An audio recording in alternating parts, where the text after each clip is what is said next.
자, 어제 한비자의 내저설상 읽었는데 이번엔 내저설하 읽습니다. 내저설하. 내저설하입니다. 내저설하. 융 앞에 내저설 상편에서 어떤 얘기가 나왔었냐면은 왕이 익히고 있어야 될 7가지 기술에 관한 얘기가 나왔었죠. 그죠? 그리고 그 뒤에 이제 바로 이어서 왕이 살펴야 될 6가지 기미, 그러니까 낌새에 관한 얘기가 나왔었었는데, 앞에 이제 내저설 상은 그 뭐죠? 기술에 관한 이야기고, 내저설 하는 이제 낌새에 관한 이야기다라고 생각하시면 되겠습니다. 자, 살펴야 할 6가지의 첫 번째는 왕의 권력을 신하에게 빌려주어 운용하게 하는 것을 말한다. 둘째는 임금과 신하의 이해가 다르므로 신하가 외국의 세력을 빌려오는 것을 말하고, 셋째는 신하가 왕을 현혹하기 위해 유사한 일을 내세워 사사로운 이익을 도모하는 일을 말한다. 넷째는 서로의 이해가 언제나 상반되므로 그 기미를 살피는 것을 말한다. 이해라는 것은 이제 이해 타산할 때 그 이해요. 다섯째는 신하가 왕의 세력에 버금가는 권세를 길러 내분을 일으키는 것을 말한다. 요걸 경계해야 된단 말이죠. 여섯 번째는 상대방 적국이 내정에 간섭해 본국의 대신을 임면하는 것을 말한다. 이 6가지야말로 왕으로서 잘 살펴야 할 일이다. 자, 경일입니다. 경일. 권차입니다. 권차. 신하의 왕의 권력을 위임해주는 것. 왕은 그 권세를 남에게 빌려줘서는 안 된다. 만약 왕이 신하에게 한 개의 권세를 잃으면 신하는 이를 이용해 100배의 권세를 휘두르게 된다. 신하가 왕의 권세를 빌려 얻게 되면 그 세력은 점점 커지고, 세력이 커지면 조정 안팎의 신하들을 이용하게 되고, 조정 안팎의 신하들을 이용하게 되면 왕의 총명이 가려지게 된다. 그 예증으로 예로서는 노자가 물고기를 물 밖으로 몰아내지 말라라고 했던 것이 있다. 그렇기 때문에 왕과 신하가 오래도록 이야기하게 되면 좌우 측근에 있는 이 신하는 이를 핑계로 왕의 은총을 팔아 부자가 된다. 그러한 것이 폐해가 되는 예로서 서동이 여공을 가난 일, 초나라의 양공이 주후, 여기서 주라는 거는 그 주나라, 우리가 보통 얘기하는 그 주나라가 아니고 작은 주입니다. 작은 주. 그 뭐 전주할 때 그 주자예요. 고을 주자. 주후를 의심하자 측근 신하들이 하나같이 입을 모아 변명했던 것. 연나라 사람이 개똥물을 뒤집어쓰고 목욕했던 일들을 들 수 있다. 요 이야기들은 자세하게 뒤쪽에 나오겠죠. 자, 경이입니다. 경이. 이입니다. 이익할 때 이자에다가 다를 이자입니다. 왕과 신하의 이익은 서로 다른 까닭에 진실한 충신이란 없다. 그러므로 신하의 이로움이 성립되면 왕의 이익은 소멸되고 만다. 서로 이제 상충된다는 거죠. 이런 까닭에 간신은 다른 적국으로부터 군사를 불러들여 나라 안의 경쟁자를 없애고 나라 밖에 일을 내세워 왕을 현혹시켜 오직 자기의 사사로운 이익만 도모할 뿐 나라의 환난은 돌아보지 않는다. 이에 대한 예로서 작은 위나라 사람인 한 부부가 행복을 원하는 기도를 하는데 그 내용은 각각 다르다는 것을 들 수 있다. 그래서 초나라의 대헐이라는 게 이게 황헐인가요? 춘신군인가? 다른 사람인가? 자, 초나라의 대헐은 왕의 아들을 외국에 보내려 할 때 가난 일이 있었고, 노나라의 대부인 삼화는 왕인 소공을 위협했다. 한나라의 공수군 제나라 군사를 끌어들여 자기 위치를 확보했고, 삼진중 위나라의 적황은 한나라 군사를 불러들여 자기 지위를 높였으며, 오나라의 태제비는 아마 백비를 의미할 겁니다. 오자서하고 같이 왔던 찌꺼기죠. 월나라 대부 종에게 오나라를 멸망시키도록 설득했고, 조나라의 대성우는 한나라의 신불해에게 서로 존중하는 방법을 가르쳤으며, 중산의 사마희는 조나라 왕에게 중산의 계책을 알렸고, 위나라의 여창은 작은 위나라요, 서쪽 진나라와 초나라의 자기 나라의 계략을 알리면서 군사력이겠죠. 군사력을 강화하도록 충고해 자기 지위를 높였다.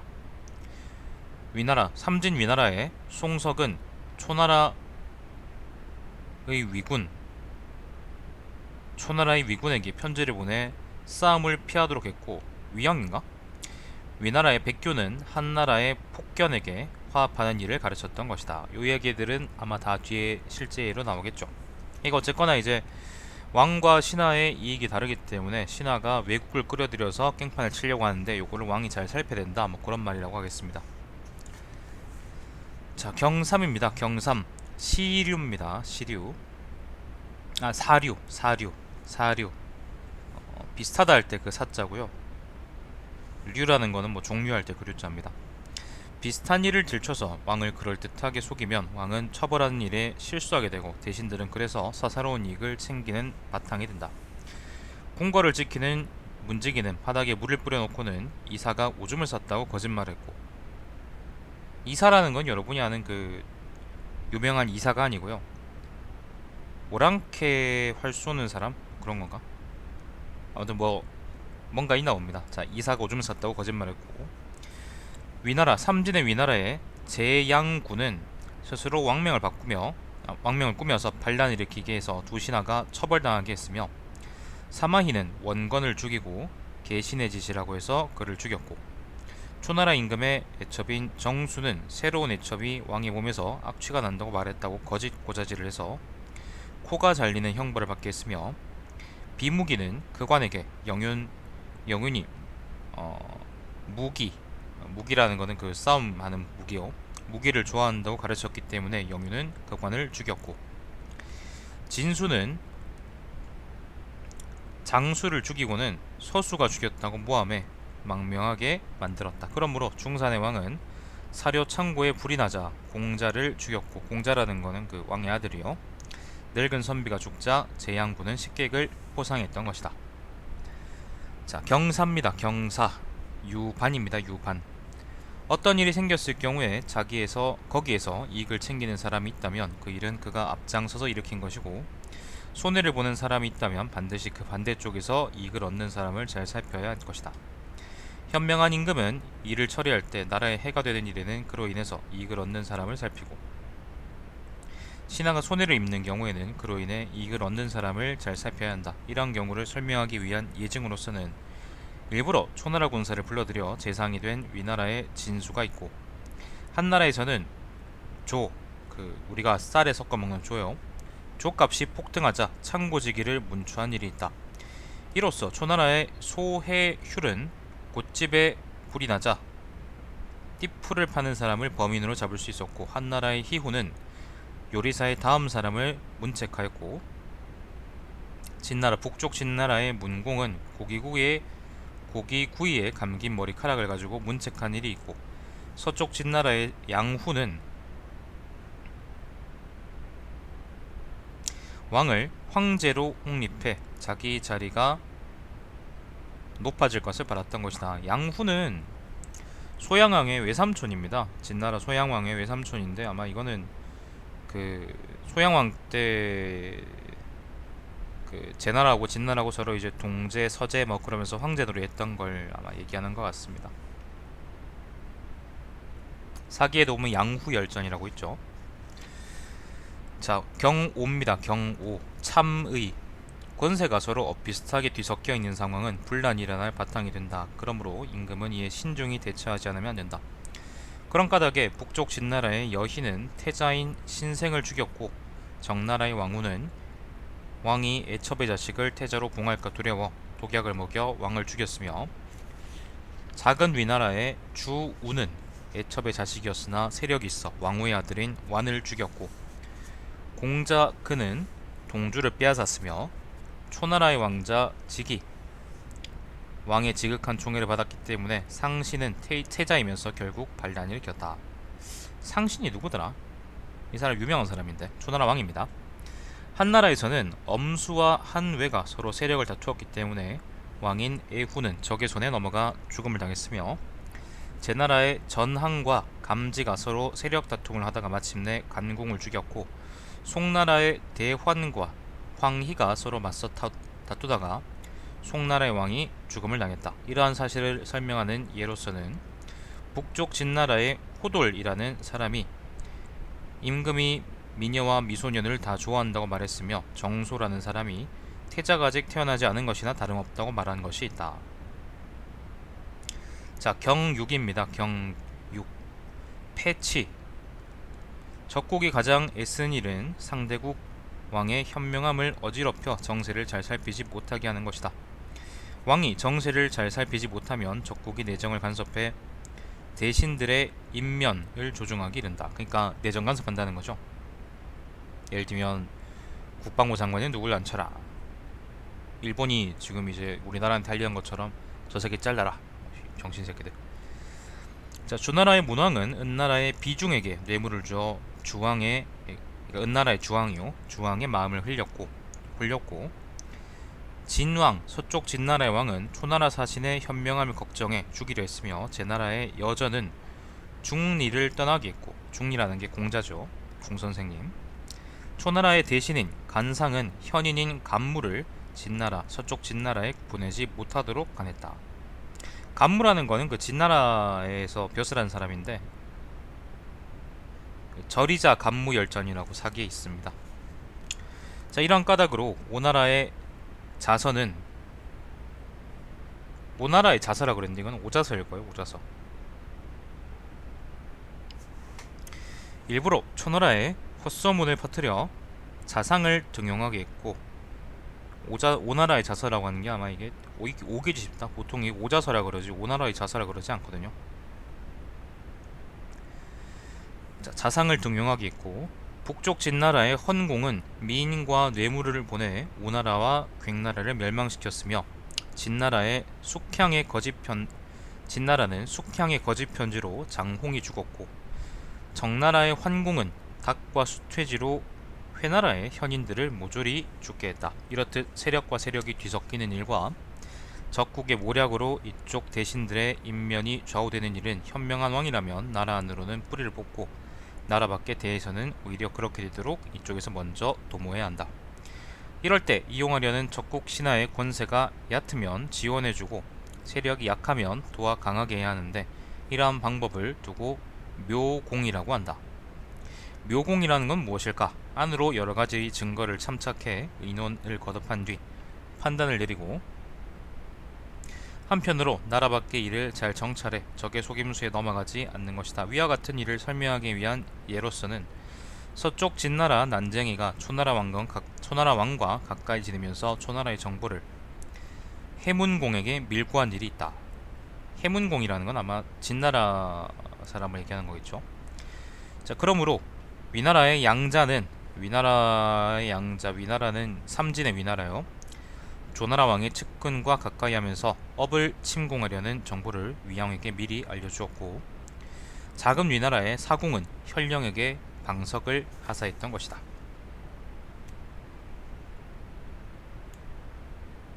자, 이제 그 아까 쭉 나왔던 그 사례들의 각각에 대한 설명이 쭉 일어납니다. 잠시만요.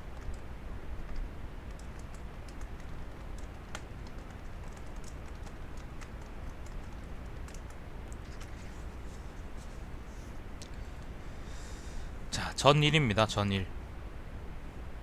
권세의 소중함은 왕에게는 연못과 같은 것이므로 신하는 그 권력의 연못 속에서 길러지는 물고기와 같다. 만약 물고기가 연못을 잃으면 두 번 다시 얻지 못하듯이 왕이 그 권세를 잃으면 신하에게 빼앗기면 다시는 돌이킬 수가 없다. 노자는 이것을 임금과 신하에 관계되는 일이므로 바른 말을 하기 어려워 물고기에 비유한 것이다.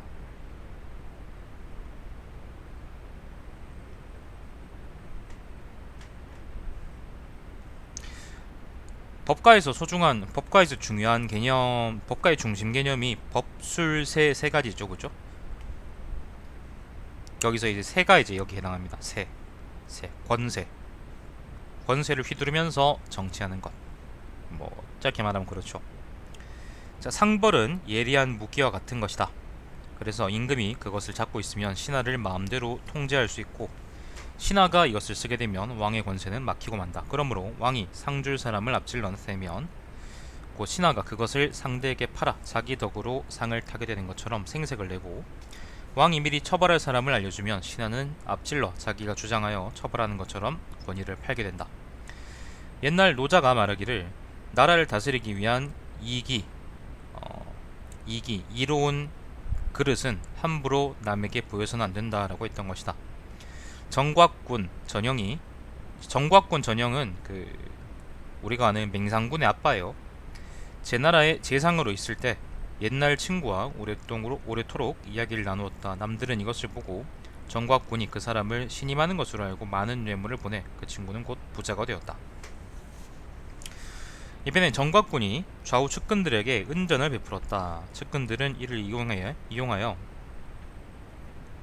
한층 강한 세력을 갖게 되었다. 이렇게 오랫동안 이야기를 한다거나 은전을 베푸는 것은 사소한 일인데도 그것을 미천 삼아 부자도 되고 세력도 얻는데, 하물며 관리가 왕의 위력을 빌려 이용한다면 그 정도의 비길 수 있겠느냐. 북쪽 진나라의 여공 때는 육경의 지위가 지나치게 높고 귀하였다. 요거는 진나라의 육경이 나중에 진나라를 분열시키는 그 새끼들이 얘기하는 건데, 지시, 범시, 중항시, 조시, 위시, 한시 이렇게 6개를 의미하죠. 자, 그래서 서동과 장어교가 왕에게 간했다. 여공 때가 이제 그 분열되기 직전이라고 생각하시면 되겠습니다. 대신의 자리가 너무 높고 권세가 무거워 왕의 버금가고 국사를 멋대로 움직이기 위해 다투며 외국과 거래하여 사스럽게 붕당을 만들고, 아래로는 나라의 법을 어지럽히고 위로는 왕을 위협하고 나라가 위태로운데 굽어 살펴야 합니다 라고 하니, 왕은 옳다라고 하고 곧 육경 가운데 3사람을 죽였다. 그러자 서동과 장어교는 다시 말했다. 무릇 같은 죄를 지은 사람을 함께 처벌하지 않고 그 일부만 처형하게 되면 살아남은 사람들이 원한을 품고 대들 것이기 때문에 보복할 틈을 주는 꼴이 됩니다. 이에 왕이 말했다.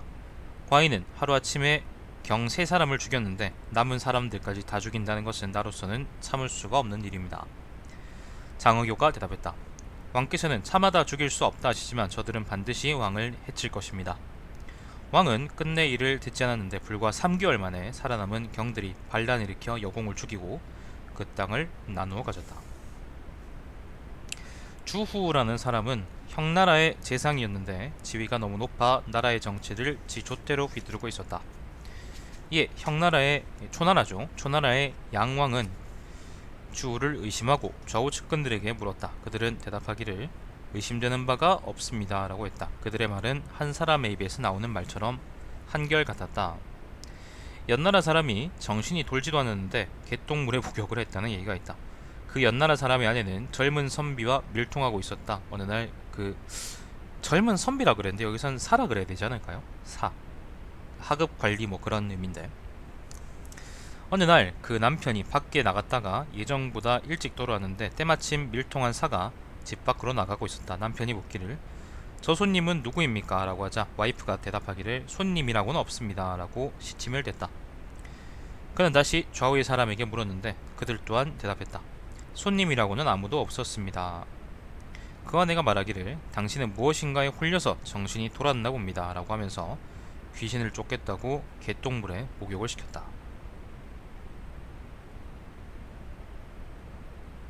일설에 이런 이야기도 있다. 삼인성우라 그러죠. 앞에 나왔던 얘기기도 하고, 연나라에 이계라는 사람이 있었다. 멀리 나들 이야기를 즐겼는데 와이프는 그 사이에 젊은 사내와 파워 섹스하고 있었다. 어느 날 이계가 돌연 집으로 돌아왔다. 그때 사내는 방 안에 있었으므로 그 아내는 당황해 어찌할 바를 몰랐다. 이에 몸종이 말하기를 그분을 발가벗기고 머리는 산발한 채로 곧바로 문 밖으로 나가게 하면 우리들은 보지 못한 척 하겠습니다. 이에 사내는 몸종이 시키는 대로 문 밖으로 도망쳤다. 남편이 이 꼴을 보고 저 새끼는 누구입니까? 라고 하니 사람들이 모두 한결같은 소리로 말하기를 아무도 없습니다 라고 했다. 걔는 그렇다면 내가 귀신을 보았다는 말입니까? 라고 하니 그 와이프가 그런 것 같습니다 라고 했다. 걔는 걱정이 되어 어떻게 하면 좋겠습니까? 라고 하자 와이프는 오생이라는 건 뭐 가축을 얘기하는 거겠죠.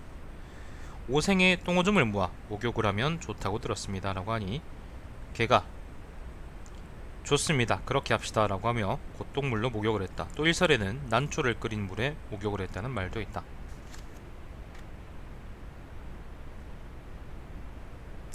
전이입니다. 전이. 작은 위나라 사람으로 신에게 기도하는 부부가 있었다. 그 아내가 축소했다. 아무쪼록 우리에게 아무런 재앙도 일어나지 않고 배 100필만 얻게 해주십시오.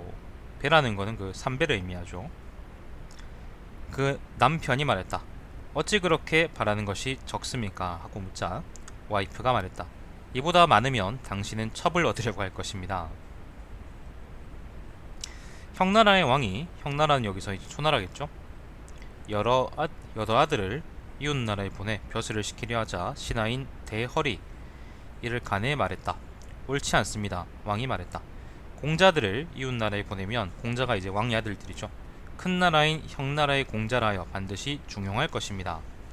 예, 대열이 다시 말했다. 공자들이 이웃나라에 가면 반드시 중용될 것입니다. 중용되면 공자들은 반드시 중용된 나라를 위하여 힘쓰게 될 것이고 서로 어울려 돕게 될 것입니다.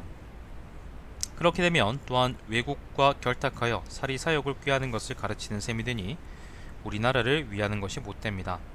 노나라의 맹손, 숙손, 개손의 세 성씨는 서로 힘을 합해 소공을 위협해 마침내 나라를 빼앗고 지 좆대로 정치를 휘둘렀다. 맹손씨, 숙손씨, 개손씨 요 셋을 삼환이라 그러는데요. 요 세 집안이 전부 다 그겁니다. 노나라의 왕족입니다. 노나라의 왕족. 노나라 은공 때인가 그 동생들이 그 맹손, 개손, 숙손의 시조가 됐다고 하는데 아마 그랬을 거예요. 그 삼환이라 그러면 아무튼 유명한 새끼들입니다. 이거 자기 군주까지 쫓아낸 놈들이죠. 공자 때입니다. 공자가 살아있을 때. 노나라의 정치가 왜 이러한 지경에 놓였느냐? 그 까닭은 다음과 같다. 삼환이 왕실에 위협을 가했으므로 소공은 개손씨를 먼저 공격했는데 맹손씨와 숙손씨가 서로 계략을 세우며 의논했다. 개손을 도와야 할 것인가 말아야 할 것인가. 숙손씨를 섬기는 비서가 그때 말했다. 저는 대신을 모시는 가신으로 조정이야 어떻게 되든 알 바 없지만 무릇 개손씨가 있는 것과 없는 것 중에 어느 쪽이 우리에게 유익하겠습니까? 그러자 모두가 대답했다. 개손이 없으면 반드시 다음은 숙손이 망할 것입니다. 그러하니 힘을 합하여 개손씨를 도와야 합니다 라고 했다. 그리하여 숙손씨는 서북쪽의 포위망을 뚫고 중앙으로 들어갔으며 맹손씨도 중앙에 꽂힌 숙손씨의 깃발을 보고 개손씨를 도왔다. 이렇게 삼환이 하나가 되어 소공은 이기지 못하고 제나라로 쫓겨갔다가 마침내 권후에게 죽었다. 공숙은 한나라의 재상으로 제나라에 상당한 공적을 가지고 있었고 한편 공중은 제나라의 한나라 왕의 지극한 신임을 받고 있는 처지였다.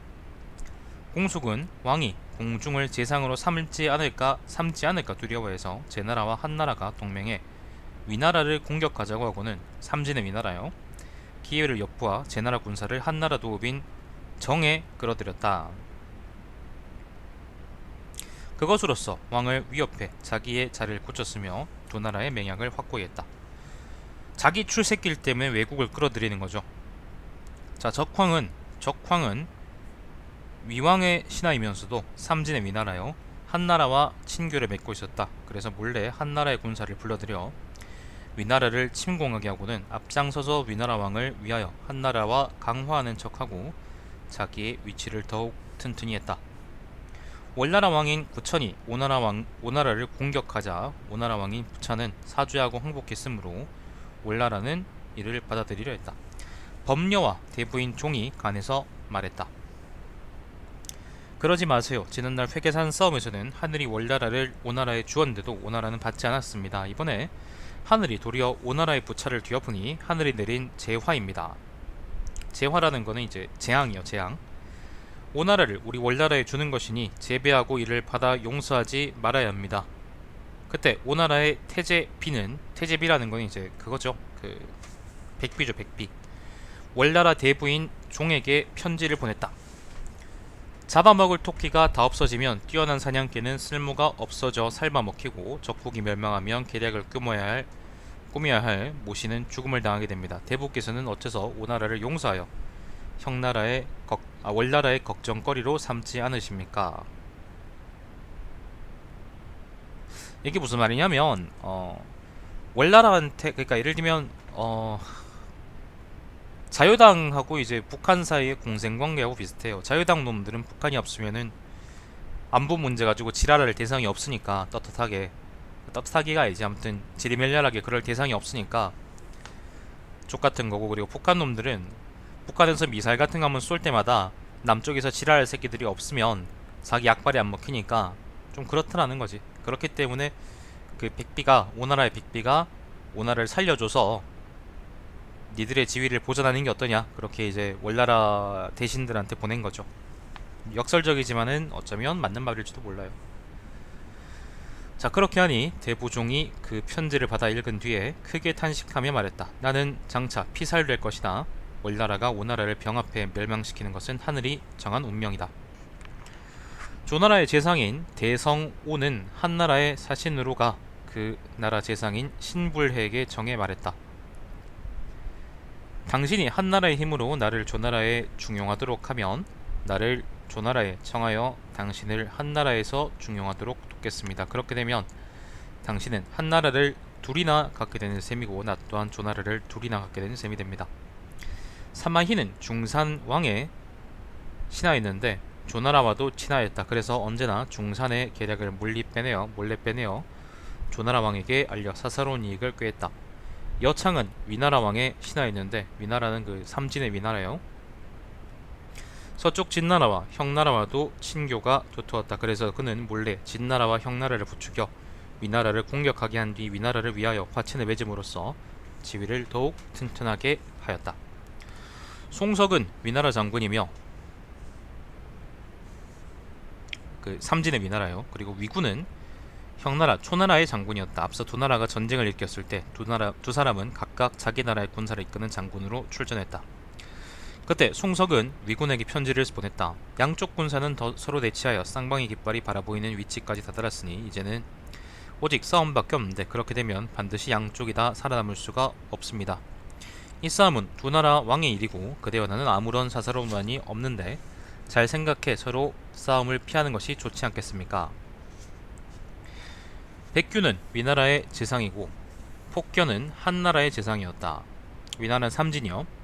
자, 그때 백규가 폭견에게 편지를 보냈다. 그대는 한나라의 힘으로 내가 위나라의 높은 지위에 있도록 도와주고 나는 위나라의 힘으로 그대가 한나라에서 지위가 확보되도록 노력하겠습니다. 그렇게 되면 나는 위나라에서 오랫도록 통치하고 그대는 한나라에서 오랫도록 통치하게 될 것입니다. 이거는 전부 다 그 어떤 이야기냐면은 신하들이 자기 이익을 위해서 나라의 이익을 등한시하는 경우죠. 자기 이익이 더 중요한 경우지. 그렇게 되면 어떻게 된다? 나라가 망한다는 거죠.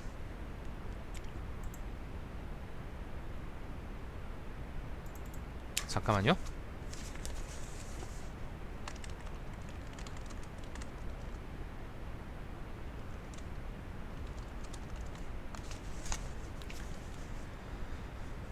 자, 전삼입니다. 전삼.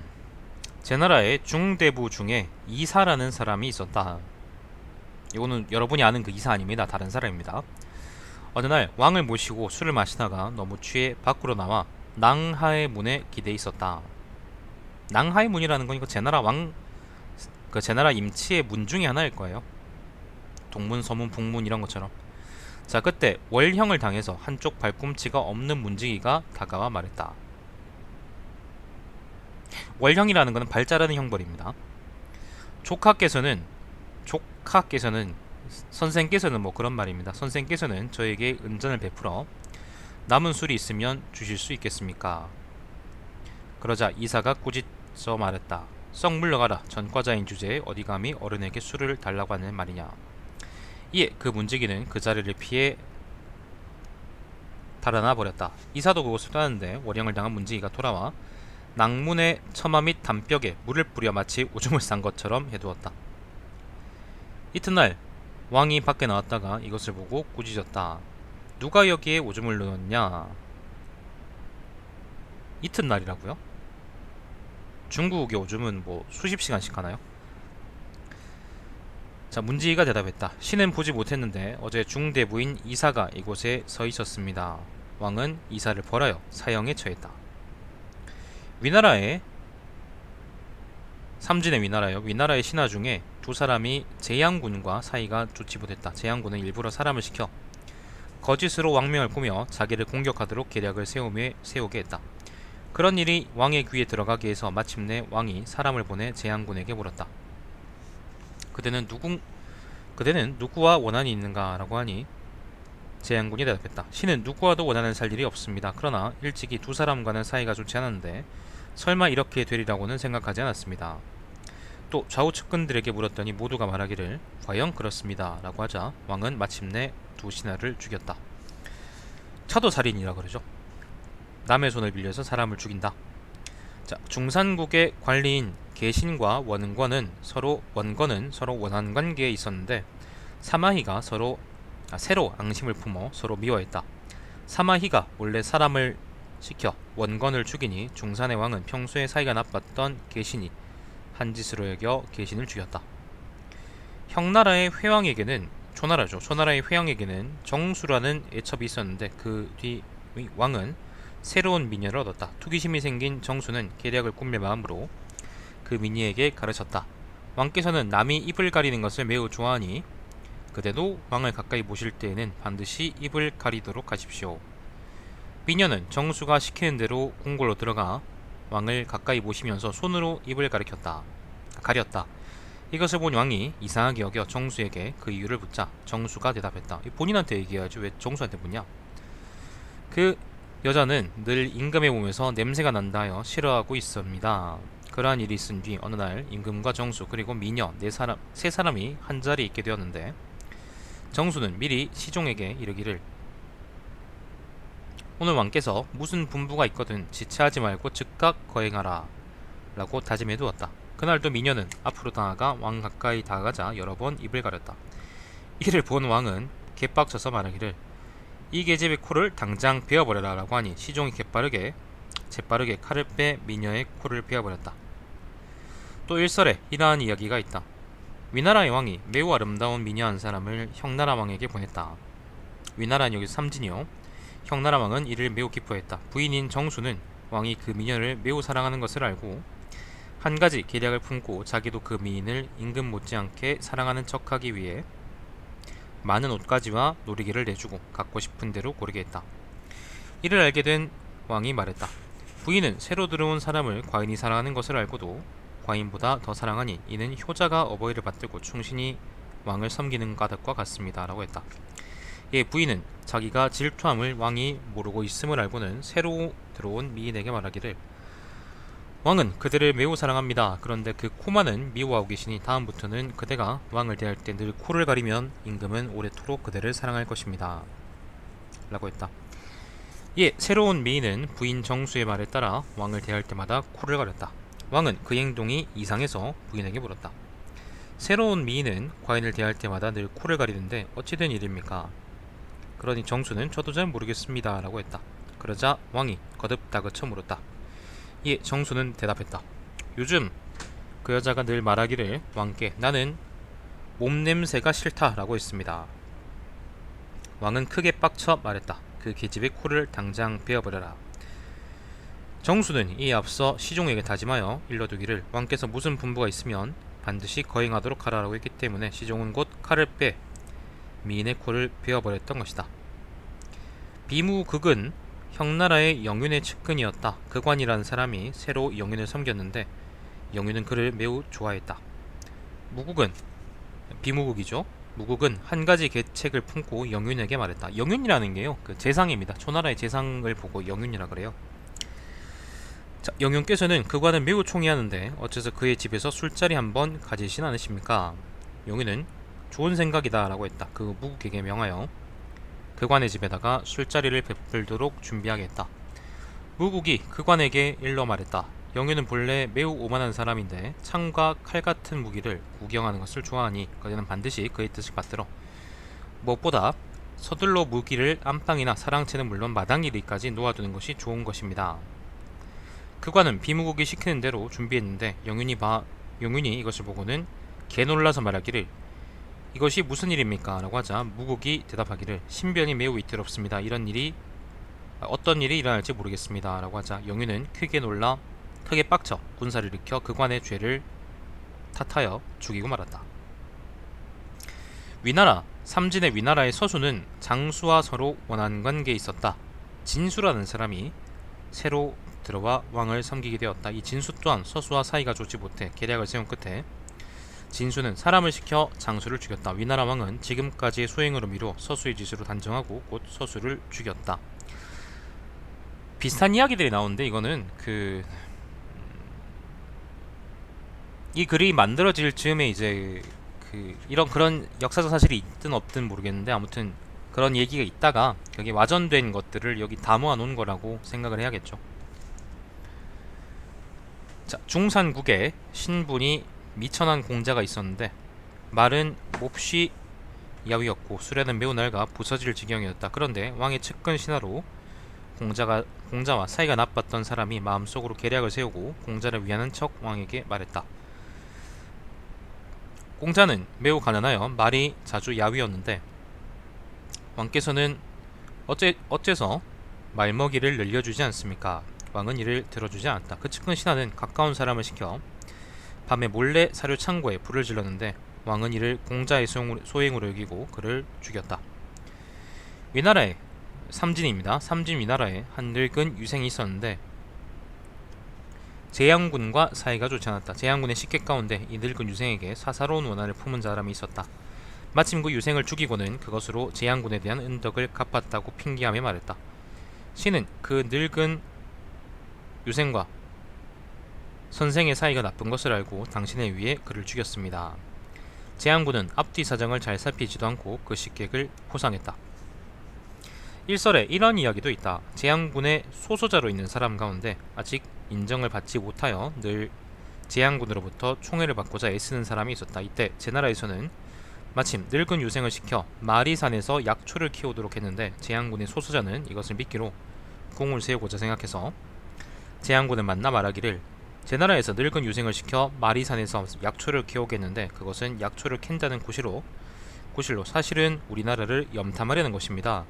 선생께서 그를 죽이지 않으면 장차 제나라의 염탐으로 위나라 왕은 제양군을 죄주려 할 것입니다.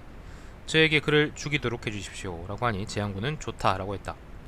그래요. 이튿날 그 늙은 유생은 성의 북쪽에서 붙들려 소서자의 손에 찔려 죽고 말았는데 그는 이 일로 인해 제양군의 사랑을 받게 되었다.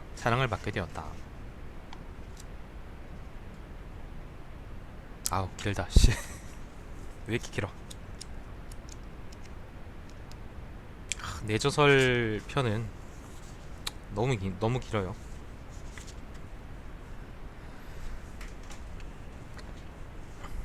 자, 전사입니다. 전사. 진수는 위나라 다음부터는 그냥 삼진위나라고 하죠.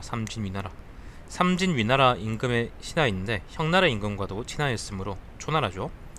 그는 계략을 세워 먼저 초나라로 하여금 위나라를 치게 했다. 이렇게 해서 초나라가 위나라를 침공하니 진수는 스스로 위나라 왕에게 청해서 두 나라를 화해시키고는 초나라의 세력을 등에 업고 위나라의 재상까지 올렸다. 한나라 소후 때 기장의 종자가 매우 귀하여, 기장이라는 게 그 오국 중의 기장을 얘기하는 거겠죠. 값이 폭등한 일이 있었다. 소우는 사람을 보내 창고지기를 자세하게 조사한 바 예상했던 대로 창고에서 기장종자를 훔쳐내 아주 많은 양을 외국으로 팔아넘긴 일이 있었다. 소해휼은 형나라에 등용돼 있었는데 곡물과 사료를 저장해 놓은 창고에 불이 났으나 불을 지른 사람을 알지 못했다. 소해휼은 관리에게 명해서 띠를 파는 사람들을 잡아 문초하도록 했는데 과연 그가 범인이었다. 한나라의 소희후입니다. 소희후 때 요리사가 수라상을 왕에게 올렸는데 국 속에 생간이 들어있었다.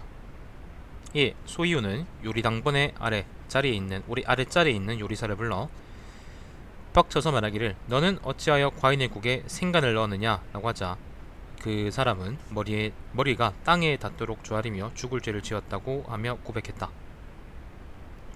몰래 이러한 실수를 저질러 요리장을 몰아내고 제가 그 자리를 차지하고자 했던 것입니다. 일설에 이러한 이야기도 있다. 소희우가 어느 날 목욕을 하려고 탕에 들어갔는데 그 속에 자갈이 있었다. 이 소희우는 목욕탕을 담당하는 사람이 쫓겨나면 그 뒤를 대신할 사람이 있느냐라고 하니 좌우측근에 있던 신하가 대답하기를 있습니다 라고 했다. 소희우는 그 사람을 불러라 라고 했다.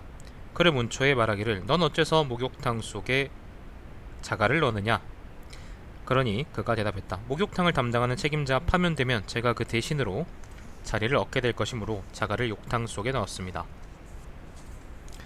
북쪽 진나라의 문공이 요리사가 왕에게 고기구이를 올렸는데 자기 거기에 머리카락이 감겨 있었다. 이에 문공이 요리사를 불러 빡쳐서 말하기를 너는 과인의 목구공이 막히기를 바라느냐 어째서 고기구이에 머리카락을 감았느냐 라고 했다. 요리사는 머리를 조아리며 신은 세 가지 죽을 죄를 범했습니다. 먼저 숫돌에 칼을 갈아 날카롭기가 명검인 간장에 못지않은데 간장이라는 게 칼 이름이에요. 그 칼로 고기는 잘랐지만 머리카락은 자르지 못했으니 신이 지은 죄의 하나입니다. 그 다음은 나무 꼬챙이로 고기 살점은 꿰었으나 머리카락을 보지 못했으니 신이 지은 두 번째 죄입니다. 그 고기를 숯불이 활활 타는 화로에다 속까지 익도록 구웠는데도 머리카락은 태우지 못했으니 신이 지은 죄 세 번째입니다. 당 아래 시중드는 사람 가운데 저를 질투하는 사람이 있는 것 같아 보이는데 그걸 어떻게 생각하십니까? 라고 했다. 문공은 옳은 말이다 라고 하고 곧 당 아래에서 시중드는 사람을 불러 문책한 결과 과연 범인이 밝혀져 그를 죽였다. 기지네요 기지. 또 일설에 이러한 이야기가 있다. 북쪽 진나라의 평공이 손님과 술자리를 함께하고 있을 때 소서자가 올리는 고기구이에 머리카락이 감겨있는 것을 보고는 평공이 빡쳐서 당장 요리사를 죽이라고 명했다. 그리고 이 명령은 돌이킬 수 없다고 했다. 이때 요리사는 너무 억울하여 하늘을 우러러보며 부르짖기를 신은 세 가지 죽을 죄를 지었으면서 스스로 죽을 것을 알지 못했으니 어쩌면 좋은가 라고 했다. 이에 평공이 물었다. 무슨 말입니까? 그러자 요리사가 대답했다. 신이 쓰는 요리칼은 너무나 날카로워 바람을 일으키며 뼈는 자르면서 머리카락은 자르지 못했으니 신이 지은 죽을 죄의 하나입니다. 다음으로는 뽕나무 수추로 불을 피워 고기는 붉은색에서 희게 잘 구워졌는데 머리카락은 타지 않은 것이 신이 지은 죽을 죄의 두 번째입니다. 끝으로 고기가 잘 익었을 때 몇 번이고 눈꺼풀이 무겁도록 잘 살폈는데도 고기구이에 감겨있는 머리카락을 보지 못했으니 그것이 바로 제가 지은 세 번째 죄입니다. 생각하건대 이를 미뤄오면 혹시 당 아래 있는 사람 중에 은밀히 신을 미워하는 사람이 있을지 모르는 것 아니겠습니까? 신을 죽이는 일을 너무 서두르는 것이 아닙니까? 양후라는 게 그 아까 얘기했던 그 소양왕의 외삼촌이죠. 이름은 위엄입니다. 위엄. 양후가 서쪽 진나라의 재상으로 있을 때 제나라의 세력은 매우 강했다. 양후는 진나라의 왕을 황제로 옹립하려 했으나 사실 이때는 이제 황제란 말은 없었고요. 제라고 했죠. 제라 했습니다. 제왕으로 옹립하려 했으나 제나라에서는 이를 들어주지 않았다. 그래서 양후는 제나라 왕을 동제라고 하고 그러기로 해서 진나라의 청을 들어줄 것을 바랐으나 끝까지 그 일을 이루지 못했다. 양후가 그렇게 했던 까닭은 예를 들면 진나라의 위세를 높이기 위함이 아니라 진나라의 위세를 높여서 결국 자기 위세를 높이기 위함이죠. 외국의 힘을 빌려서 그러니까 쉽게 말해서 차도살인입니다. 남의 손을 빌려가지고 자기 손에 피 안 묻히고 남 죽이는 거죠. 아니면 자기를 올리거나 그런 거지. 자, 전오입니다. 전오. 북쪽 진나라 혼공 때 여희는 왕의 사랑을 혼자 독차지하여 정부인에 못지 않았다. 그는 자신의 소생인 해제를 태자인 신생 대신 태자로 세우고자 계략을 세워 왕에게 신생을 참소해 그를 죽이고 마침내 해제를 태자로 삼게 했다. 요 이야기는 진세가 사기의 진세가나 아니면 뭐 열국지 같은 데도 자세하게 나와 있어요. 진나라 문공과 관련된 이야기이기 때문에. 자, 정나라의 왕은 이미 태자를 책봉해 놓았는데 그 뒤 총애하는 미인이 생기자 장차 그의 소생으로 뒤를 잇게 하려고 했다. 이에 부인은 이를 걱정한 나머지 왕을 죽이고 말았다. 작은 위나라의 공자인 주우는 왕으로부터 매우 총애를 받아 그 권세가 왕에 비길 정도가 되었다. 모든 신하는 물론 민중들까지도 그의 막강한 세력을 두려워했다. 주우는 마침내 과연 임금을 죽이고 정권을 빼앗았다. 공자 조는 주나라의 태자였는데 아우인 공자 근이 왕의 총애를 더욱 받고 있었다. 왕이 죽자 공자 근은 동주에 의거해 형을 배반했으므로 주나라는 동서로 갈라졌다. 요 그 동서로 갈라졌다는 게 우리가 아는 그 동주 서주 할 때 그 동주 서주가 아니고요. 그러니까 옛날에 이제 그 망하고 서주가 망하고 동주가 됐다 그게 아니라 동주 말기에 또 이제 그 작은 그 좆도 안 남아있던 그 주나라가 또 다시 또 이제 동주 서주 이렇게 갈라지게 되거든. 그 이야기를 얘기하는 거예요. 자, 초나라의 성왕은 상신을 태자로 세웠으나 그 뒤에 공자직을 태자로 세우려고 했다. 그러자 이를 알게 된 상신은 반란을 일으켜 성왕을 시해했다. 일설에 이러한 이야기가 있다. 초나라 성왕은 상신을 태자로 삼았는데 곰발바닥 이야기죠. 그 뒤에 공자직을 태자의 자리에 앉히려고 했다. 태자 상신은 이러한 소문을 들었으나 그 진상을 확인할 수가 없어 자기 경호인 반숭에게 물었다. 어떻게 하면 이 소문을 확인할 수 있을까? 반숭이 대답했다. 성왕의 누이되는 강미를 초대하여 대접하는 자리에서 일부러 무례한 짓을 해보십시오. 태자는 반숭이 시킨 대로 했다. 그러자 강미는 말했다. 아이 천박한 새끼야, 왕께서 너를 물리치고 공자직을 태자로 세우려는 생각이 마땅하지 않은가? 그러니까 확인한 거죠. 이에 상신이 말하기를 소문을 그대로 믿을 수 있겠구나. 그러자 반숭이 말했다. 그렇다면 능히 공자의 자리로 물러나 태자를 섬길 수 있겠습니까? 상신은 그렇게는 안 되지. 다시 반숭이 물었다. 그렇다면 나라를 떠나 다른 제후국으로 망명할 수 있겠습니까? 상신은 그렇게도 할 수 없다라고 했다. 반숭은 그렇다면 큰 일을 거행할 작정입니까? 그러자 상신은 그렇게는 할 수 있다라고 한 뒤 태자궁을 지키는 군사를 일으켜 성왕을 공격했다. 이에 모든 상황을 파악한 성왕은 마지막으로 곰발바닥을 삶아 만든 요리를 먹고 죽고 싶다고 했으나 허락되지 않자 마침내 스스로 목숨을 끊었다. 곰발바닥이 삶는데 되게 시간이 오래 걸린대요. 그래서 시간 벌어 물려고 했다는 걸로 유명한데 사실은 이제 이 이야기는 요런 사정이 있었다 라는 거를 여러분이 아셔야 됩니다. 곰발바닥 이야기만 기억하면 안 되죠. 한뇌는 한나라 애후의 재상이었는데 왕이 엄수를 좀 더 총애했으므로 두 사람은 서로 질투해 사이가 나빴다. 엄수는 사람을 시켜 조정안에서 한뇌를 암살하게 했는데 한뇌는 이를 알고 왕에게 달려가 보호를 요청했다. 자객은 그대로 한뇌를 칼로 찍어 죽이고 애후까지도 죽이고 말았다. 전항은 제나라의 재상이었는데 감지라는 사람도 제나라 간공에게 중용되어 두 사람은 서로 미워했다. 틈만 나면 서로가 죽일 것을 마음먹고 있었다. 전항은 기회 있을 때마다 민중에게 사사로운 은혜를 베풀어 나라를 빼앗고 마침내 간공마저 시행해 정권을 탈취했다. 이 사람이 전항이 아니고 그 전상 아닌가요? 원래 이름이 전항인가 혹시? 잠깐만요. 이거 잠깐만. 이거 중요한 건데. 전상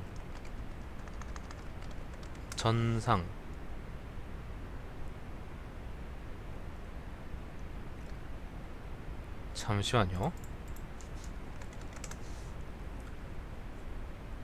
제 나라의 전상에 한자가 항상 할 때 상자인데 한상할 때 상자거든요. 항상 뭐 할 때 상자. 근데 상자를 항자 지금 여기 이 본문에는 지금 전항으로 나와 있단 말이야. 상자를 항자로 이제 그 피위한 게 언제냐면은 그러니까 바꾼 게 언제냐면은 이제 한나라 문제 이후에요. 문제 휘가 항이었기 때문에 유항이었거든요. 그래서 이제 항자를 안 쓰고 그 다음부터는 이제 전부 다 상자로 바꿔 쓰게 됐는데 그래서 왜 도덕경에 보면은 도가도 비상도 그러잖아요. 근데 사실은 그 한나라 문제 이전에 만들어진 도덕경을 보면은 도가도 비상도라 안 그러고 도가도 비항도라 그러거든요. 항자를 옛날에 많이 썼다는 거지 상자보다는. 그런데 만약에 전항이라고 이렇게 쓰여 있다 그러면 적어도 내저설 하편이 쓰여진 시기가 한나라 문제 이전이다 라고 얘기할 수 있겠죠. 그죠? 이 사람 실제 이름이 항자인 전항인 줄은 난 오늘 처음 알았네. 맥락상 그런 것 같죠, 그죠? 자, 대환이 송나라의 태제로 있었는데 황희라는 사람이 또한 임금에게 중용되어 두 사람은 서로 정무를 다투며 서로가 죽이려고 마음먹고 있었다. 그러던 중에 황희가 마침내 왕을 죽이고 정권을 빼앗았다. 자, 북쪽 진나라의 대부인 호돌이 말했다. 나라의 왕이 여색을 좋아하면 태자의 지위가 위태롭고 미소년을 좋아하면 재상의 지위가 위태롭다. 정나라의 왕이 정수에게 말했다. 태자의 인품이 어떻습니까? 정수가 대답했다. 태자는 아직 태어나지 않았습니다. 이 왕이 말했다. 태자는 이미 정해졌는데 아직 태어나지 않았다니 무슨 말씀입니까? 정수는 대답했다. 태자는 비록 정해졌지만 왕께서는 아직 여색을 즐기기를 그만두지 않으시니 앞으로 사랑하는 여인이 아들을 낳는다면 왕께서는 그 아들을 사랑하게 되고 그를 사랑하게 되면 반드시 후사로 삼고자 하게 될 것입니다. 그래서 신은 아직 태자가 태어나지 않았다라고 한 것입니다. 지금 우리는 이걸 웃으면서 보고 있는데 그때는 이런 말 하나를 한다는 게, 이런 말 한마디 한다는 게 목숨 걸고 하는 거였을 테니까. 자, 전육입니다. 전육. 주나라의 문왕은 비중이라는 사람에게 뇌물을 주어 은나라의 주왕의 측근에서 내정을 정탐하게 하고 주왕의 마음을 미혹하게 했다. 이건 이제 외국에 개입해서 내정을 간섭하는 그런 경우에 관한 이야기죠. 형나라의 임금이 초나라죠. 초나라의 왕이 서쪽 진나라에 사신을 보냈다. 진나라 왕은 그 사신을 매우 예절을 갖추어 대접했다. 이때 왕이 신하들에게 말했다. 상대인 적국에 현자가 있는 것은 우리나라로서는 걱정거리가 아닐 수 없다. 지금 형나라 왕이 보낸 사신을 보니 아주 현명한 사람 같은데 과인은 걱정이다. 그러자 여러 신하들이 말했다. 왕께서는 성현이시고 나라는 자산이 넉넉하여 강한데 형나라의 현자한 사람쯤으로 어찌 왕께서 걱정을 하십니까? 왕께서는 그 사신과 깊게 친교를 맺고 몰래 뇌물을 줘 형나라 왕이 그를 우리의 첩자로 알도록 하면 반드시 그를 죽일 것입니다.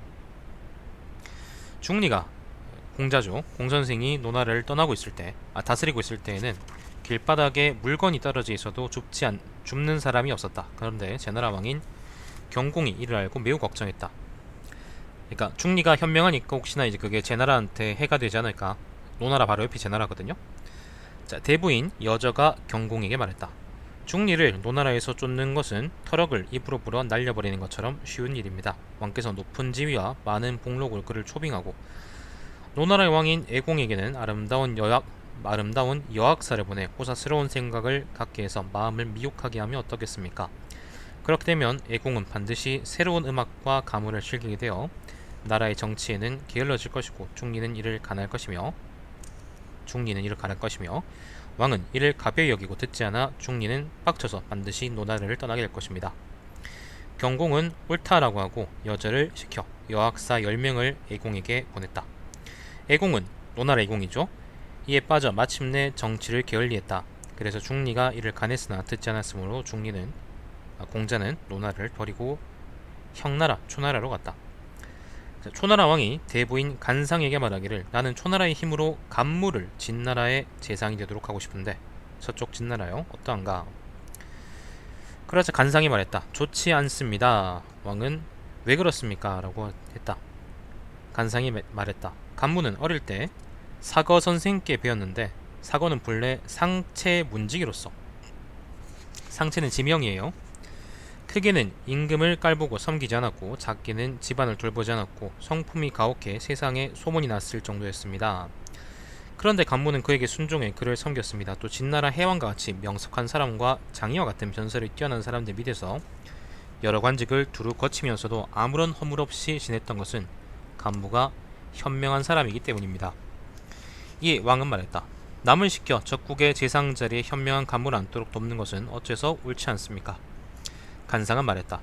지난번 왕께서 소화를 월나라로 보내 5년 만에 그 월나라를 멸망시킨 까닭은 그때 월나라의 정치가 어지러웠고 초나라의 정치는 안정되어 있었기 때문입니다. 왕께서는 지난날 월나라에 사용한 책략은 아시고 지금 진나라에 대해서는 잊고 계심은 무엇인가를 크게 읽고 서두르는 것이 아니겠습니까? 왕은 그렇다면 어떻게 하는 것이 좋겠습니까? 라고 했다. 이에 간상이 말했다. 공립을 도와 재상이 되도록 하는 것만 갖지 못할 것입니다. 공립도 사람 이름이겠죠? 왕은 다시 물었다. 공립이 재상 자리에 옳다는 것은 무슨 까닭입니까? 간상아 말했다. 공립은 젊었을 때 왕에게 총애를 받았고 어른이 되어서는 귀한 경의벗을 했으며 왕이 주는 옷을 차려입고 두약이라는 향초를 입에 물고 옷가락지를 손에 끼고 조정에서 정사를 도우는 사람이므로 이 또한 진나라의 정치를 문란하게 하는 데는 유리한 것입니다. 오나라가 형나라를 치기에 앞서서 오자선은 사람을 형나라에 보내 형나라가 초나라죠. 소문을 퍼뜨렸다. 자기가 장군이 되면 오나라가 쳐들어올 것이고 자상이 장군으로 되면 오나라는 물러간다. 이에 형나라 사람은 이를 듣고 자상을 등용하고 자기를 물러가게 했다. 오나라는 형나라를 공격해 마침내 승리를 거두었다. 진나라 북쪽 진나라의 헌공이 오나라와 괭나라를 치고자 해서 먼저 굴산의 유명한 말과 수국에서 산출된 벽옥과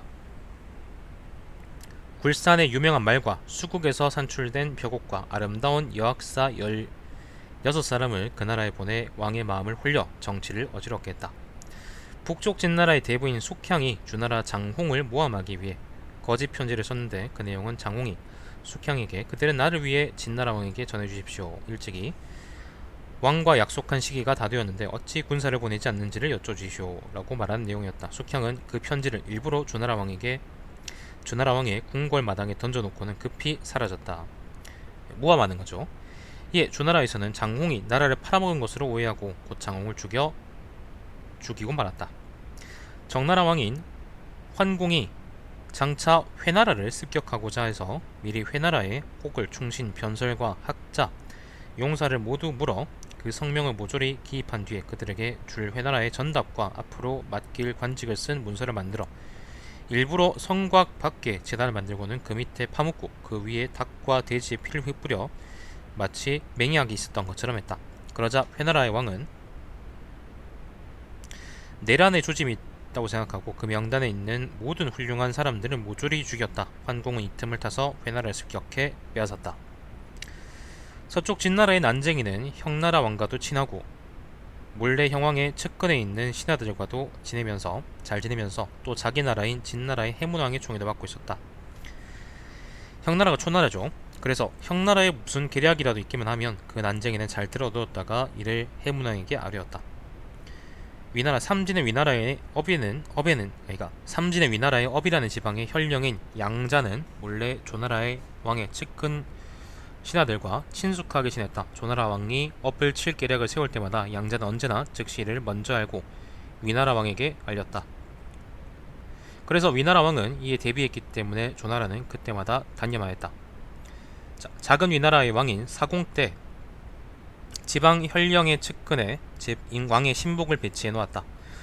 어느 날 혈령이 이부자리를 들춰보니 자리가 매우 낡아 있었다. 이 사실을 알게 된 왕은 곧 사람을 시켜 혈령에게 자리를 보내면서 말하기를 과인이 듣기로 요즘 그대의 이불 밑에 자리가 매우 낡았다고 하니 과인이 그대에게 새 자리를 보냅니다.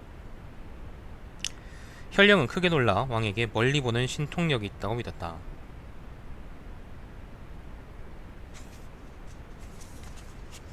여기까지가 내저설 한가요?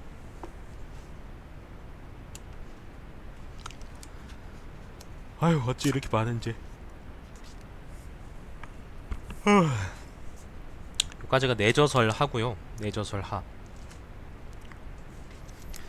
고다음 편이 이제 고다음 판이 이제 외저설 좌상입니다. 외저설 좌상.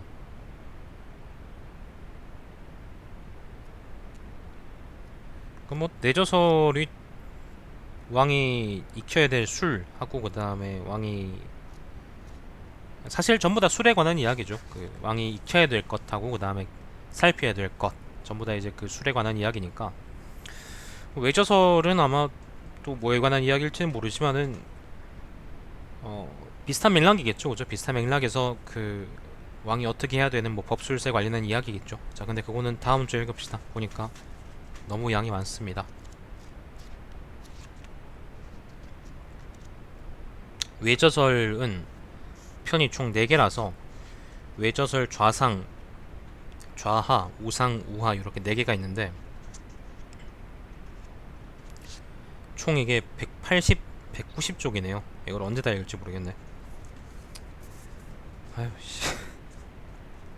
일단 다음 주 일정 시청해주셔서 여러분 감사드리고 제 방송은 유튜브에 달마시안TV에서 다시 보실 수 있습니다. 이번 주에는 한비자 내저설상 하편 읽었습니다. 방송 종료하겠습니다.